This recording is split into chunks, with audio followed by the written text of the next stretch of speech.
Hello, and welcome to Your Sparkly Brand. We're here to inspire and empower entrepreneurs just like you. This podcast is all about delivering no fluff, high value content that helps you to grow your business. It doesn't matter if you have no budget and you're still DIYing everything on your own. We're giving you the tips, tools, and strategies that you need to build your sparkly empire. I'm Megan Gersh, your resident branding and marketing extraordinaire, and I'm here with my co-host, the copywriting queen, Lauren Tassi. Hey, Lauren. Hi, Megan. How are you? I'm doing well. Good. So what's your sparkly moment this week? So this is still in the works, still not locked in, but I did get approached by a pretty well-known marketplace this week to do some video training for the businesses that they kind of host inside that marketplace. So I don't want to say too much yet, but it felt pretty cool to just be reached out to by this level of a company. So yeah, that's making me feel a little sparkly. What about you? Ah, that's so great. Yeah. Okay. So I'm trying to find a way to talk about this and not have it be tacky.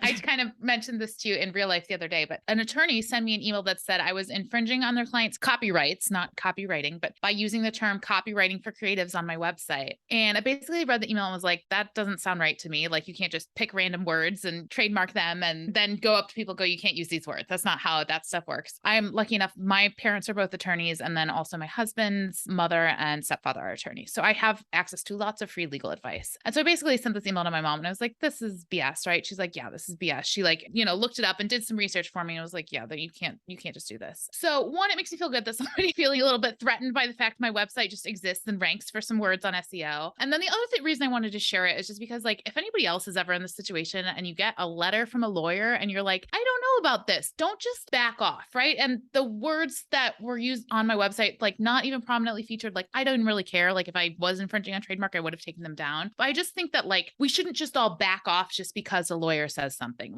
Ask the right people, ask the right questions, Google it yourself. I could have Googled this. I didn't even need a lawyer, but I just, want to share that so other people can feel empowered and not just back off because somebody says something. Yeah, that's such good advice. And I'm so glad that you had resources also to kind of do a little bit of digging. And I mean, I feel in general, if you think something's kind of fishy, use your instincts. Yeah. And again, I don't think that anybody was doing anything wrong here. And I believe the attorney, I believe that their client went to them and said, hey, can you please see if this girl will take this off her website? But no, because I don't have to. So fair enough. Yeah. So what are we talking about today? All right. Today we have a big topic, which is actually why we're going to do it in two parts. And we are talking about brand archetypes. And this is the heart of branding, right? Both from a visual perspective and also a messaging perspective. Brand archetypes are a tool that can help you differentiate your brand. It gives it depth and personality, and you use it to truly connect with your audience so they begin to feel something for you. It's how you represent your brand and make it relatable to your consumers. It's the personification of a set of behaviors that play with a human's intuitive understanding of personality. This is just one of my favorite parts of branding, even though it's very esoteric and it's very when I get on the call with clients or when I send them a brand questionnaire, sometimes I'm like, look, I know this seems kind of silly, but it's my favorite part of it. And I think and maybe it's because I can tap into it so easily, but I think it's so valuable to look at it from this sort of very heady perspective. Yeah. I usually kind of warn my clients with the same thing too. This is going to feel like a little woo woo, but it actually matters, on the copy side, on the design side, and it is going to influence those tiny design decisions that you make, when you're rebranding your company or when you're setting up your website, any of those types of things. And it's because it's based in psychology. These are patterns of behavior that we all instinctually kind of connect to. And it's just one of those universally understood things that once we start talking about this, I think it will become a bit more apparent, but it's essentially different personality types that we can assign to brands or assign to different creators or people. Everyone has different desires and personalities, and some will appeal to us a bit more than others. And that's how you create a magnetic brand, is you have to figure out what type of personality you want your brand to kind of harness and just really lean into that. Here's why it's so important for your brand. It all comes down to emotion, right? Emotion is the key to branding. It's what creates that connection and makes customers feel magnetized to you. And it defines the positioning of your brand. You want your customers to know who you are and sort of where you fit into their life. It creates a personal, more believable, and strong stronger brand identity. Brands use these archetypes to build connections. This is where you're creating that customer loyalty, right? Where they fall in love with your brand, where they're talking about your stuff on social media, telling all their friends, and it differentiates you and sets you apart from competitors. So in very competitive industries like fashion, I talk about fashion all the time. It's so competitive, right? A lot of people are selling very similar things. Branding and your brand positioning is what makes you different than everyone else who's selling red dresses on the internet. Yeah, exactly. So let's get into a bit about like who the brand archetypes are. If your company were a person, who are they? So there are 4 categories, and we're going to start with the first one, which is the one that provides connection. And there are 12 total. 12 total. 12 Yep. total. 12 total. Okay. So, and we'll cover the first half of them today. We're going to cover 2 categories, 6 different archetypes. And then next week, we'll go over the other half. So the first one is the everyman, right? They're down to earth, humble, and honest, friendly and easygoing. They tend to blend into society. They don't like standing out and they fear isolation. They're turned off by snooty, pomp, and splendor. Think homey and family friendly, right? Like this is Target and IKEA. I love to think about brand archetypes like characters. And maybe this is because I came from an entertainment background. I always reference characters when I'm talking to my clients too. And so this character is like Ted Lasso. And you're going to see this brand archetype used a lot in, home and family kind of things, basic necessities, everyday apparel, and comfort food. So the next archetype that we're going to talk about is the jester, which is one of my personal favorites. They are just the ray of sunshine in the room. Everybody knows a jester type. The jester loves having fun, loves living in the moment, also enjoys the company of others and tries to foster that togetherness. They're usually happy, playful, positive. They don't really like negativity or any type of gloom. And so examples of brands that kind of embody this archetype are M&M, Old Spice, and even Skittles. So, and when we think about like how this might apply to like a character, we think of like Ace Ventura is an obvious jester type. And then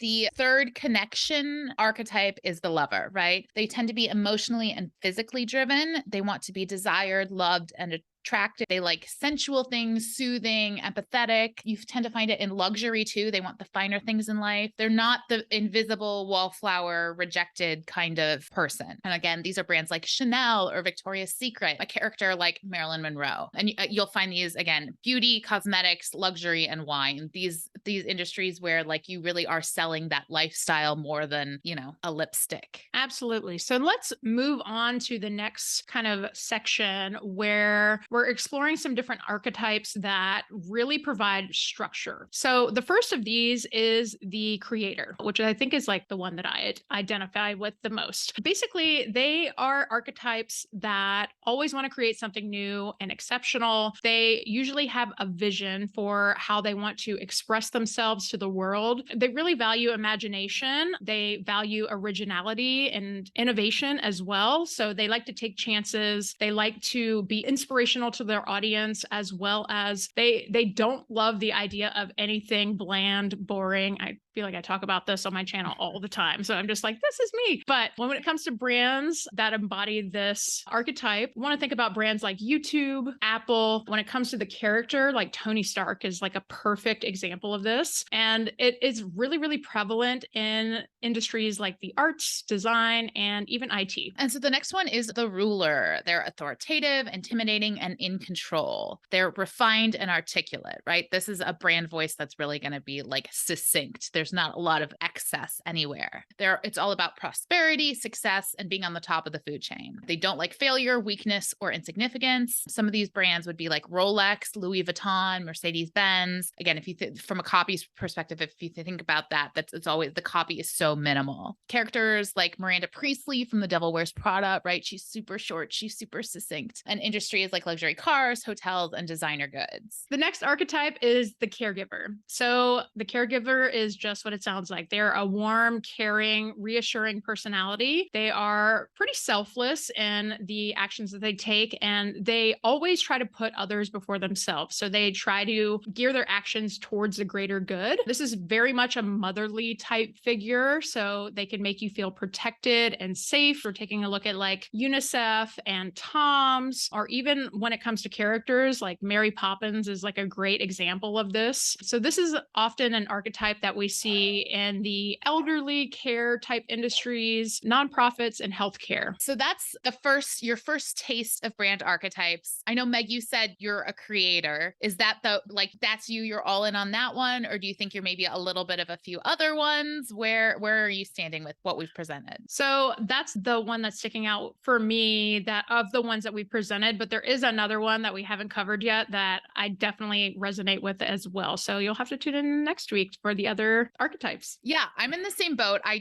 identify as the jester in part, right? The very positive, the very like light in the room kind of thing for my business. I don't know that I'm always that in real life, but for my business, that's who I am. And there's another one that I feel like is the other half of what I do. It's kind of like a little tease. And so then our question for today, for the Speak Your Mind question, are you resonating with any of these first 6 that we've discussed? Let us know. If you're like, I don't know, none of these sound like me, then you definitely have to tune back in next episode because we'll go over the other half of that. So that's the first 2 categories. Join us next week and we'll go over the next ones, and we'll show you how you can build a solid brand archetype. Thanks so much for listening. Until next time, stay sparkly.